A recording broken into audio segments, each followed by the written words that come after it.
به ولاگ چهارممون از کشور باستانی مصر خوش اومدید. همین الان رسیدیم به شهر اسوان و میخوایم بریم جاذبه‌های شهر اسوان بهتون نشون بدیم و اول از همه اومدیم روی قایق رویایی با مناظر فوق‌العاده. تازه اینی که میبینین هیچی نیست. ولاگو ببینین تا ببینین منظورم چیه. در ضمن این سفر رو با همراهای خوب پیج اینستاگراممون اومدیم و توی ولاگ‌های قبلی اگه دیده باشین یه تور گروهیه که قراره کلی در کنارشون خوش بگذرونیم و کلی یاد بگیریم راجع به کشور زیبای مصر. برای آشنایی با همسفرامون هم میتونین ولاگ‌های قبلی رو ببینین. از اینجا دیگه حسابی با هم دیگه رفیق شدیم و داریم میریم برای ادامه مسیر. فردا هم میریم بقیه جاذبه‌های اصفهان رو میگردیم و برمیگردیم سمت شهر قاهره برای ادامه ماجرا. با ما توی این قسمت هم همراه باشید. من نیکا هستم. من حسین از کانال پرشین اکسپلوررز. بزن بریم.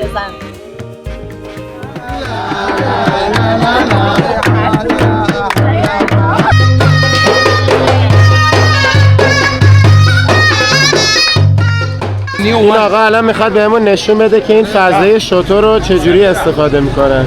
آفتاب لب بومه، روزگارش تمومه، بلک تنگ غروبه، لب بندر شلوغه. این دفعه اومدیم معبد فیله نزدیک شهر اسوان. اصل قضیه مجسمه انور سادات. حالا خواستم یکم بیشتر راجع به این قوم نوبیا توضیح بدم.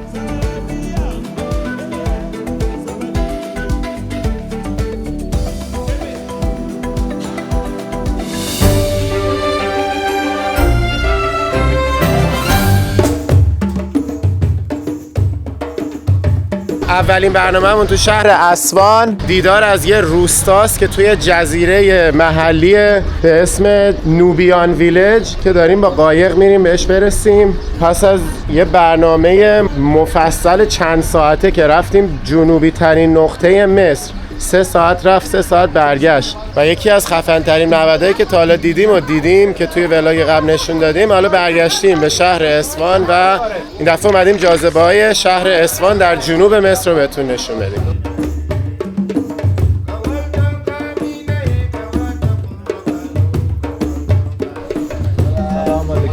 سلام علیکم. بفرمایید.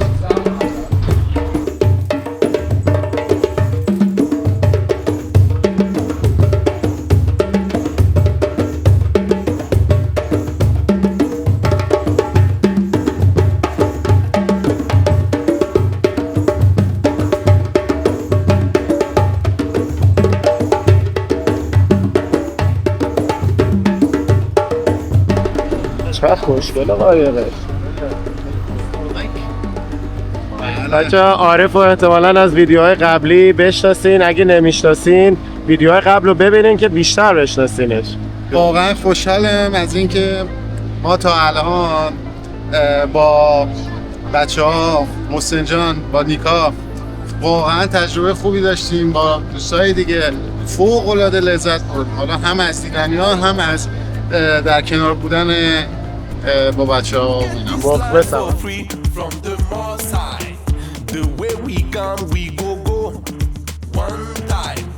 Make I live my life and do shakara. Make I kick away from me. Bad vibes. Men body, they set up for much enjoyment. Men body, they ready for celebration. Waiting they want to them go quench. Them go quench. Waiting they want to them go feel. They go feel.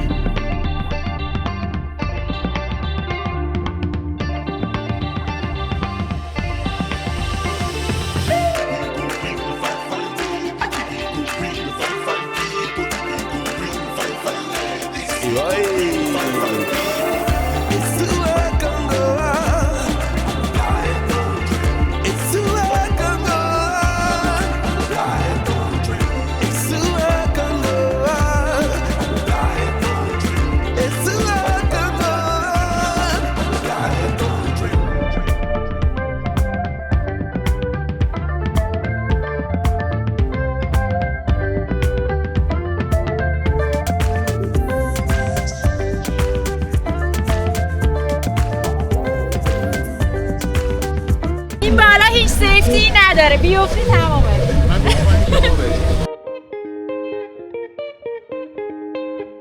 اینا دوتایی که قایقو گرفتن. آره یه دونه از اینا داره مال ما نداره خداییش. ببین آره یکشو بگیریم بنازیم. آره موافقم.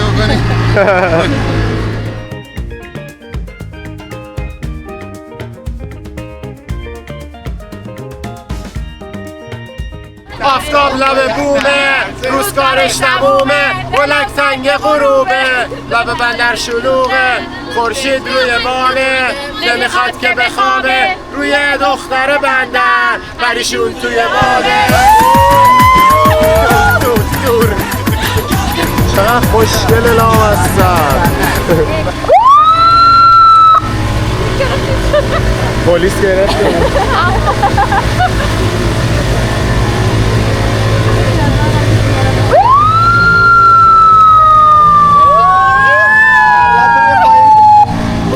کلتو میخواین کلتو میخواین اصلا گربه‌مون از اینجا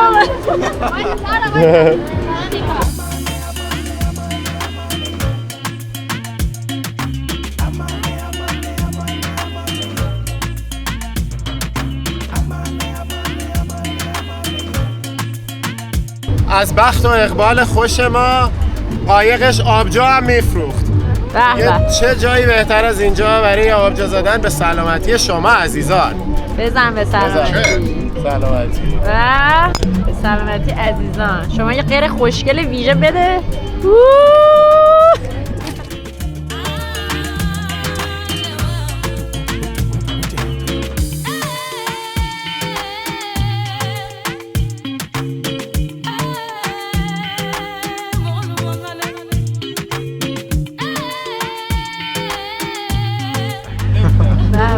Oh my god. Wow! Oh my god! Cheers!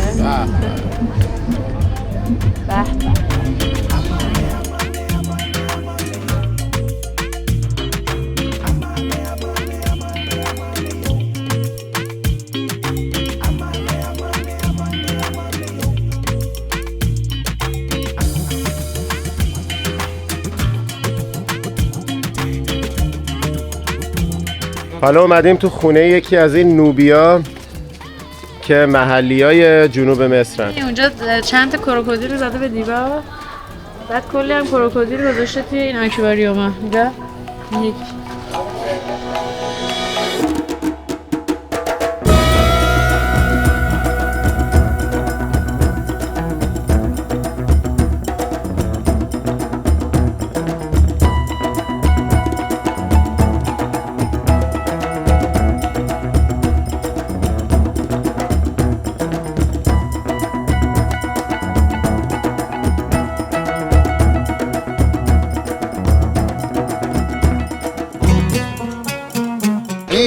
از یه تنه درخت خیلی کهنسالی چیز شده دیگه. خب اومده کار شده و اینا. این درخت تقریبا 180 سالش چیز عمر داشته. تنه خیلی کلوفتی بوده. خب بعد اینکه اومدن تراشیدنش رو به این شکل در اومده. این همون کسی بوده که تراشیدن. آره حالا اگر که امکانش هست شما بچرخید صورت اینا ببینید. این شکل بومیان اینجاست این صورت. به به. آره خیلی شبیهشونه. حالا اون بیسی که از این صورت شده. خب خیلی جالب. حالا بیا یه لحظه اینجا. این یه آدمی هم اینجا خوابیده. یه آدم هم اینجا خوابیده.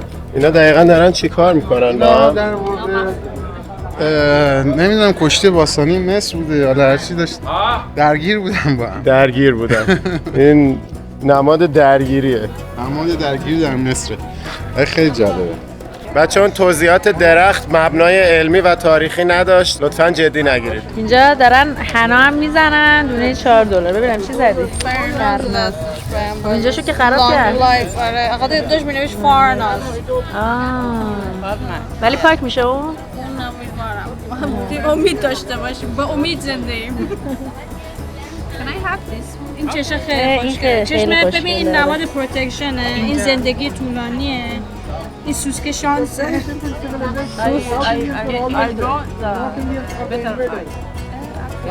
Better eyes. احتمالاً میخواد گم بزنه چون بلد نیست. میگه که آمادگی داشته باش قراره چیز دیگه ببینی. آره. خوشحالم که آمادگی رو میده حداقل. اونم از پتو. آره راست میگه قشنگ‌تر کشید. حالا وارد بازار این شهر شدیم. اینجا چون که جنوبی ترین نقطه مصره بیشتر اسم میکنی اومدی آفریقا به خاطر اینکه محلیاش سیاه‌پوستن برخلاف بخش عمده کشور مصر.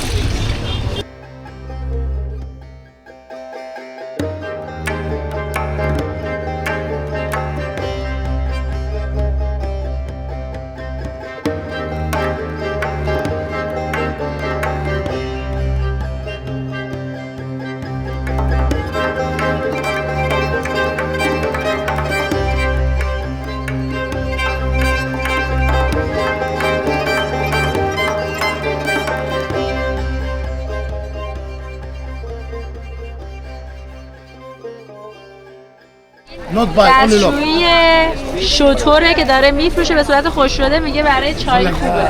این آقا الان میخواد بهمون نشون بده که این فضله شطور رو چجوری استفاده میکنن. نه هم ندیدم. فضله شطور خورد. گفت برای گلو درد خوبه. این اسلام is it halal? Halal is Islam? یه مزه If you want if you want to test now, I give you test now. Mine one go and another you. Okay? میگه که خیلی فضله شطور شیرین هم هستش و همین الان حاضره درست کنه بخوره. همین الان هم گاز زد جلوی ما ولی الان بخواد توی آب داغ بریزه و بخوره. Smell what? This taste. Excuse me, this about, you know, this is the same. But this is the same, you این میگه know? خورد شده شه. آخه چه کاری آخه؟ What's that? What's that, brother? خوردش. خورد شدی؟ Oh yeah. این معده‌اش عادت کرد. آقا ما آخرش فهمیدیم که ما رو دست انداخته هممونو و این فقط چای تمر هندی بودش. چی میگه؟ ای بابا این همه وقت ما رو کشوند یعنی این همه وقت ما رو سر کار گذاشت. دمت گرم.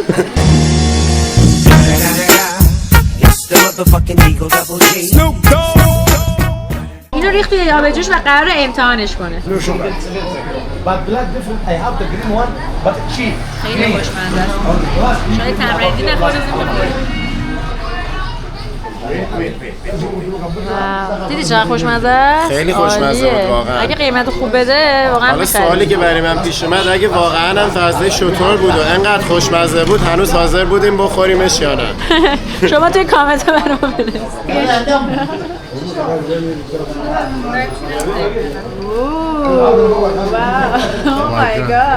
دیگه زعفران ایرانی داره، سماق داره، زعفران مدفون داره. تمر هندی هم که قشنگ روش نوشته بود تمر هندی دیدی؟ زیر همه این فضله‌ای که ما فکر کردیم فضای شطوره قشنگ نوشته تمر هندی. ما رو یه ساعت مشعل خودش کرد. Okay, what do you like you?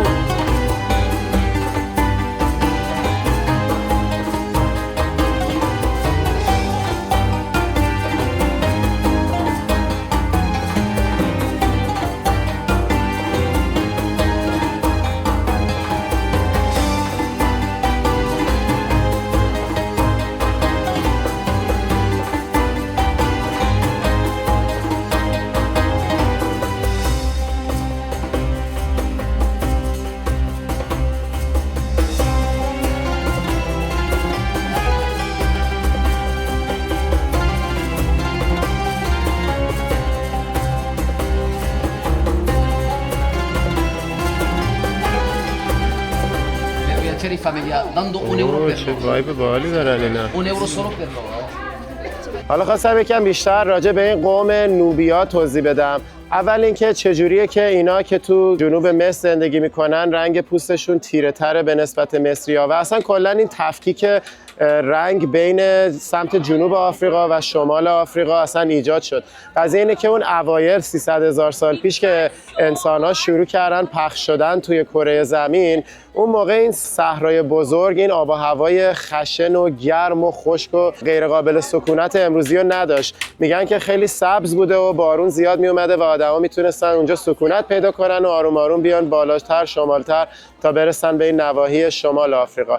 ولی بعداً آب و هوا تغییر میکنه و اون وسط صحرای بزرگ آفریقا شکل میگیره که کاملا غیر قابل سکونت بوده و این یه تفکیک طبیعی بین شمال آفریقا و جنوب آفریقا ایجاد میکنه و صدها هزار سال اینا داشتن در تفکیک کامل از همدیگه به تکامل میرسیدن و رشد میکردن و تغییر شکل میدادن و این شد که ظاهر سمت جنوب صحرای بزرگ آفریقا با شمالش با همدیگه انقدر تفاوت دارن. توی هزاره‌های اخیر که آدم‌ها روش‌های بهتری برای سازگاری با طبیعت و محیط زندگی پیدا کردن، آروم آروم اومدن تو قسمت‌های از این صحرا ساکن شدن و یکم پیوستگی بیشتری ایجاد شد بین جنوب آفریقا و شمال آفریقا و یه مثالش همین کشور سودان امروزیه که بخشای عظیمش وسط همین صحرا قرار داره و قسمت شمالی این سودان که میشه جنوب مصر الان این نوبیا حضور دارن و میبینیم که رنگ پوستشون متفاوته با اکثر جاهای مصر. جالبه که بدونین این نوبیا یه مدتی بود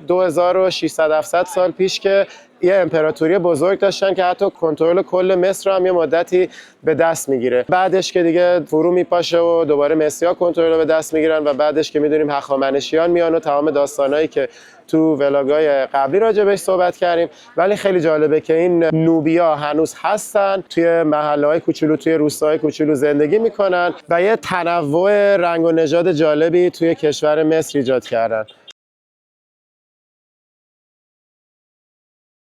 اینم از همینجا خریدم، گفتش دوخت خود نوبیانا هستش، مدل همینجاست و از $85 رسوندم به $15.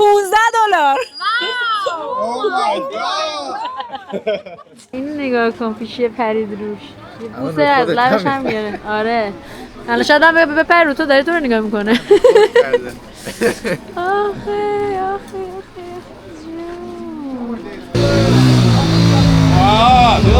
این داره درست میکنه. Here scarf handmade. ببین این شکلی درست میشه. Where are you from? ایران. Welcome. بای بای. Thank you. شکرا جزیلا. Thank you.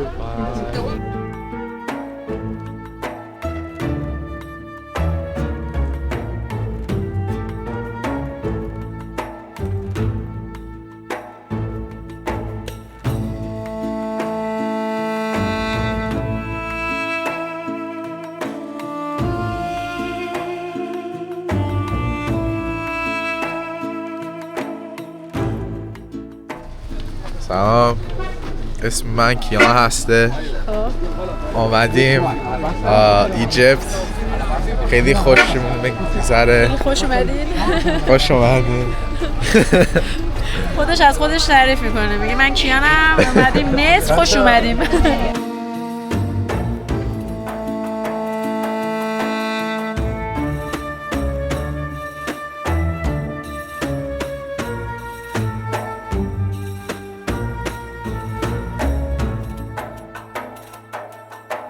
رسیدیم به علامت اسوان.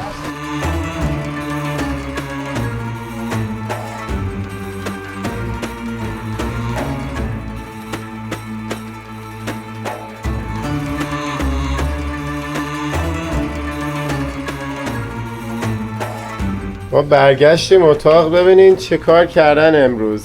دیشب اومده بودن تمساح درست کردن، وقت نشد ازش فیلم بگیریم، ولی ببین چه کردن امروز. فیل درست کردن، اینم سوار فیله، اونم که نشسته برای خودش داره اشغال میکنه.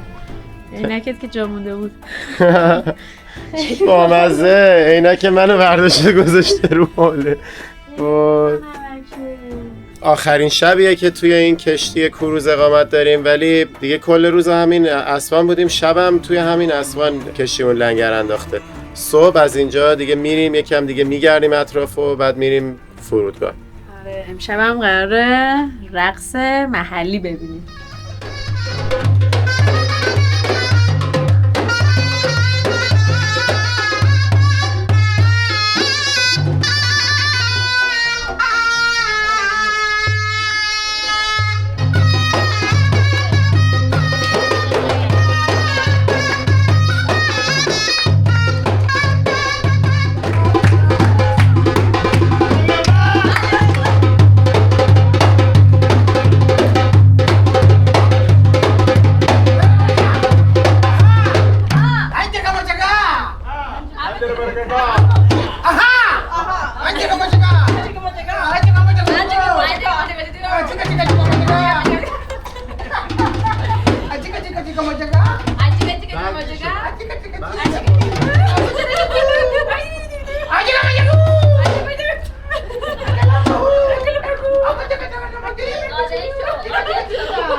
اسوان.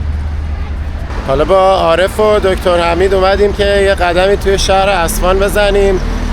دخترها رفتن خوابیدن دیگه، ما گفتیم آخرین شب توی اسوان بیایم یه حداقل شهر رو هم دیده باشیم و یکی دو تا مجسمه معروفه که حتما باید میدیدیم بریم ببینیم. حالا رسیدیم به این میدون اصلی شهر اسوان که این مجسمه ها رو داره. اصل قضیه مجسمه انور سادات. ایشون شخصیت محبوب مصری‌ها، کسی که با اسرائیل صلح کرد و جایزه صلح نوبل رو برد و رفیق فاب محمد رضا شاه بود و به محمد رضا شاه و خانواده‌اش پناه داد و همین شخصیت رو تروریستا ترور کردن اندکی بعد از انقلاب ایران و دیگه بعدش هم حسنی مبارک اومد و دیگه مصر رفت توی حالت خفقان. ولی مصری‌ها واقعا تا جایی که من فهمیدم انور سادات رو خیلی دوست دارن.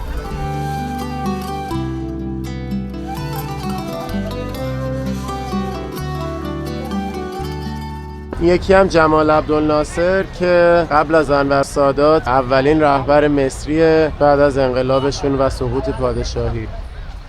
جمال عبدالناصر توی تاریخ مصر و کل کشورهای عربی شخصیت خیلی برجسته‌ایه. اون رهبر انقلاب مصر بود که سال 1952 از طریق کودتا قدرت از دست پادشاهی مصر که میگن دست نشونده انگلیس بوده در میاره و 2 سال بعد خودش میشه رئیس جمهور و کارهای مثبتی برای مصر میکنه، مثل ملی کردن کانال سوئز که مهمترین مسیر آبی برای مبادلات بین قاره آفریقا و اروپا بوده و این ملی شدن زیاد به کام قدرت‌های اروپایی نبود. همچنین حقوق زنان رو توی جامعه رواج میده و به قشر ضعیف جامعه رسیدگی میکنه و طرفدار سرسخت متحد کردن تمام کشورهای عربی تحت پوشش یه نظام واحد بوده و حتی مصر و سوریه رو به مدت 3 سال ادغام میکنه تا اینکه سوریه کودتا میشه و دوباره مستقل میشه. تا جایی که من از صحبت کردن با مصری‌ها متوجه شدم خیلی‌ها بهش افتخار میکنن و اونو نماد اقتدار مصری و اتحاد عربی میدونن، ولی خیلی‌ها هم ازش بدشون میاد به چند دلیل. یکی اینکه با وجود تغییرات اجتماعی و اقتصادی مثبتی که اوایل حکومتش آورد، تو نیمه دوم حکومت شروع کرد یه سیستم اقتصادی دولت محور سوسیالیستی اعمال کرد و به سازمان‌های خصوصی و اقتصاد مصر ضربه وارد کرد. دوم اینکه سر خصومت با اسرائیل اومد تنگه تیران رو روی اسرائیل بست و به اسرائیل بهونه داد که جنگی رو شروع کنه که معروف به جنگ 6 روزه که باعث شد شبه جزیره سینای در شمال شرق مصر تحت تصرف اسرائیل در بیاد و تا حدود 15 سال تحت تصرف اسرائیل بمونه تا اینکه انور سادات تونست پسش بگیره. جالبه که بعضی از مصری‌ها حتی معتقدن که دوران پادشاهی دست نشونده انگلیس بهترین دوران مصر بوده و از جمال عبدالناصر به خاطر انقلابی که کرد خوششون نمیاد. لازم به تأکیده که توی این جور مسائل من به هیچ وجه نظر شخصی خودم رو دخالت نمیدم و فقط سعی میکنم دیدگاه‌های مختلفی که شنیدم و بازگو کنم که شما هم باشون آشنا بشید. خودم هیچ جهتگیری ندارم چون هر کدوم از این نقطه نظرها میتونه صحیح باشه و قطعا من خیلی چیزا رو نمیدونم و در مقام قضاوت نیستم. اگه مبحثی رو جا انداختم بدونید که از روی قصد و غرض یا جهتگیری نبوده. این میدون روبروی این ساختمون دولتی اسوانه.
What is this?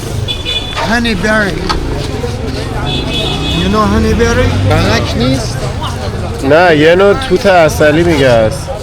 You know honeyberry? No. Why not? You're India. No India. You're India? No, Where no. from? Iran. Iran.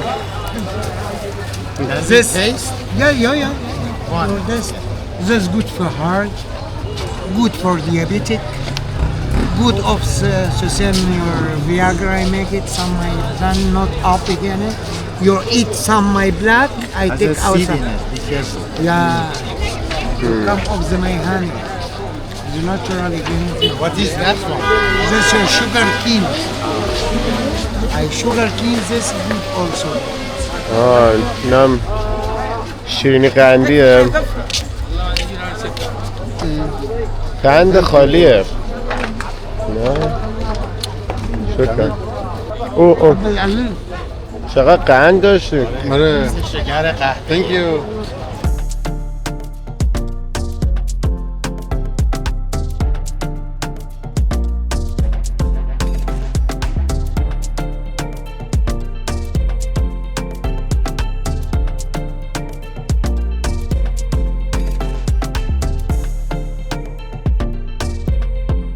اومدیم توی مغازه آب بخریم، گفتش که ویسکی و ودکا میخواین، آوردمون توی انباری پشتی کلی شراب و ویسکی و اینجور چیزا همه رو گذاشته تو حیاط پشتی. او رد لیبلو جانی بایکر آره. خیلی باحاله. این چیه؟ تو انبار پشتی یه مغازه خسته.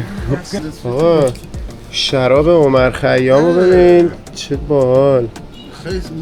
تو تاجیکستان هم شراب عمر خیام بود با شعر خیام به زبون فارسی و خط تاجیکی، این دفعه به زبون عربی زیرش نوشته.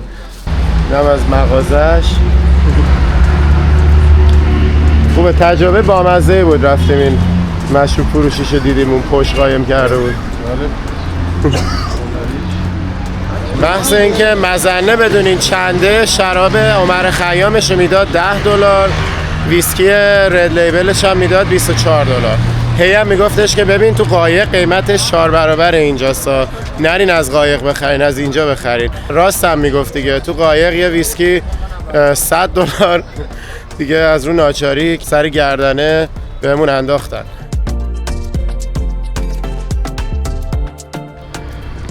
صبح روز بعد توی اسوان اون دفعه اومدیم بریم سوار این قایق شیم، بریم قایق سواری.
همه جا فرار میگه دقیقاً رو سر دماغ ما باز یکی سد شد. داره اینجا رو دیگه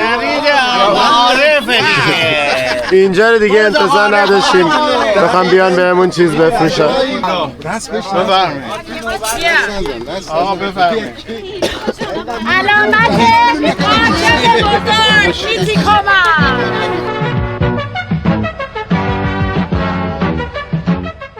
این سیستم تکنولوژی قوی کشتیمون داره با این قایقه حمل میشه. موتورمون اینه. آخ آخ آخ. بچه‌ها چه کفشای پاشنه بلندی هم آوردن.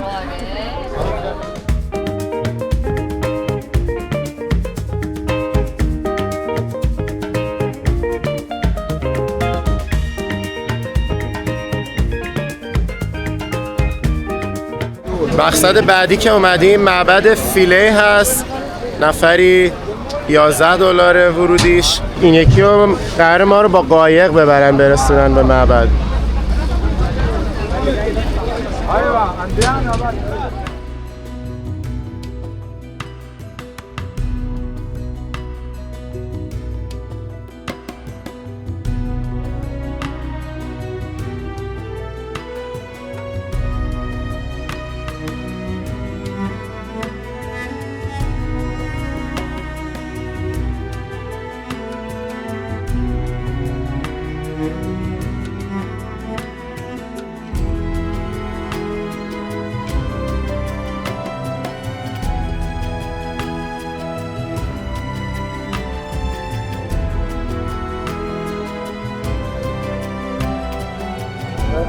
The temple here exists for the most important god in Egypt in the ancient times.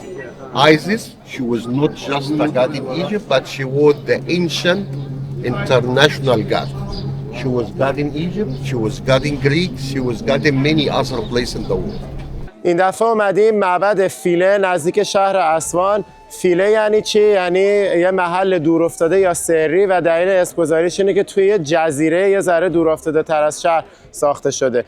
حالا اینجا برای بزرگداشت الهه ایسیس که توی داستاناشون یکی از مهمترین خدایان هست ساخته شده و راهنمون میگفتش که این خدای ایسیس مهمترین خداشونه. حتی از پدرش را که میگن شاه اولیه و خدای اصلی هست هم مهمتره، به خاطر اینکه میگن توی افسانه‌های باستانی مصر نقش زن اساسیه برای اینکه یه شاه بتونه حکمرانی کنه. بدون وصلت با یک زن بالا مقام حتی اجازه نداره حکمرانی بکنه شاه. و حالا این ایسیس مادر تمام شاه‌ها هم به حساب میاد و این نقشش رو توی نقاشی‌هایی که داخل این معبد کشیده شده میتونیم ببینیم.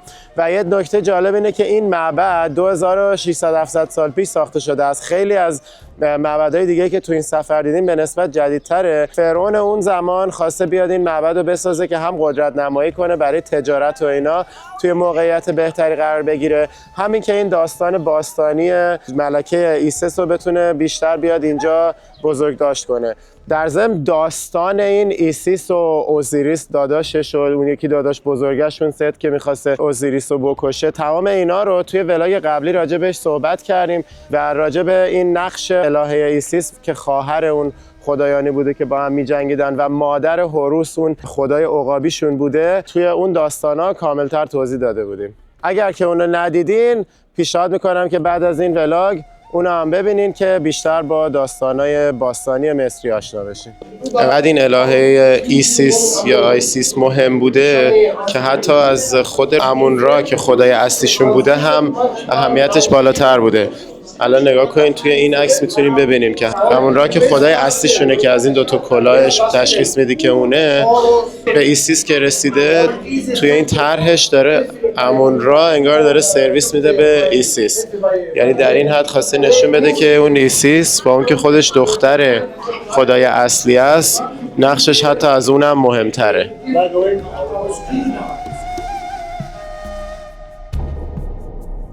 کلا توی این نقشای این معبد همه دارن هی به این ایسیس سرویس میدن. رومیا وقتی میان اینجا رو میگیرن بهشون اجازه نمیدادن کلیسا تشکیل بدن تا یه سری از معبدها رو تبدیل میکنن به کلیسا و این علامت سریشون بوده که یعنی اینجا کلیساست. اینجا ایسیس داره شیر میده. به کی؟ به شاه شیر میده.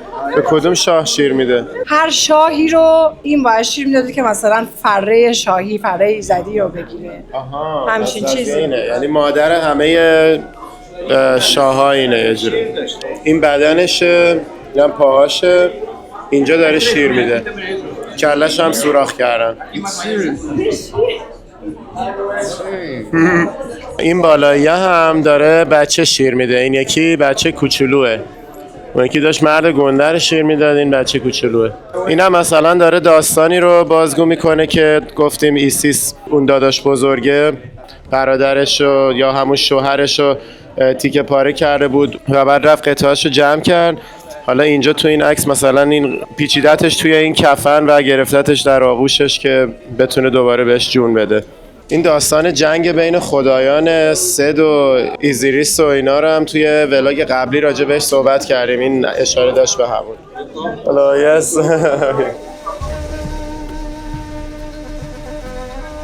آقا نوید یه خلاصه بگو راهنما راجع به این دیواره. چیزی که من فهمیدم این که اوزاریس بود که تیل داره و هوراس و کینگ هم اونجا یه تیلی دارن و اونایی که دم دارن اوزیریس و شاه.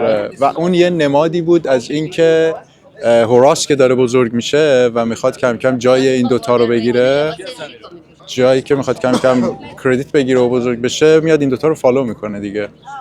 وقتی براشون دم میذاره اینا یعنی در واقع دارن میرن دستور بگیرن. و اینا هم که حالا هورس که داره گفتی هورس بزرگ شدن هورس نشون داده، خودش کجاست؟ این وسطی هست دیگه. این وسطی هست. اونم آیزیس بود و اینم مادره بود دیگه. کله عقابیش همه کله ها رو گفت دیگه. گفت زمانی که حمله شده کله ها رو اومدن از ترس اینکه پرستشس دارن که آقا اینا اگه بمونن میان برای ما در آینده مشکل ایجاد میکنن، همه کله ها رو از بین بردن. کی حمله کرده بود که این کله ها از بین بردن؟ رومینیان رو گفت، پرشین رو گفت، هر کس که آره. بعد اونایی که زیر سند بوده اونا ولی از بین نرفته. و اونورم اگه دیده اکثر چیزا رو از بین برده بودن کلا کلا و هر چیزی زیر شن مونده بوده. ولی اون 3-4 تای آخرام دوباره کامل از بین رفته.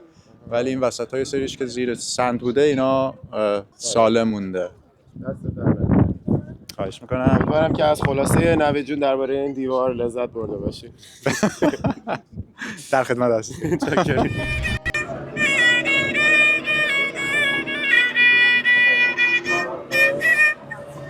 ساز مصریه.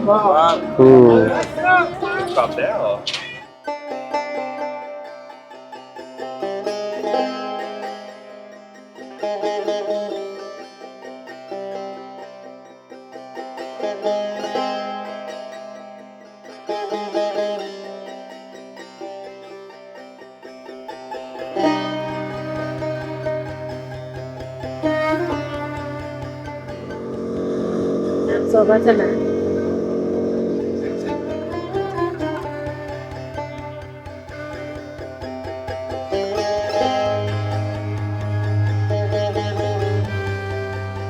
دیگه اومدیم فرودگاه اسوان، داریم برمیگردیم سمت قاهره برای دیدن آرامگاه محمد رضا شاه و اهرام ثلاثه.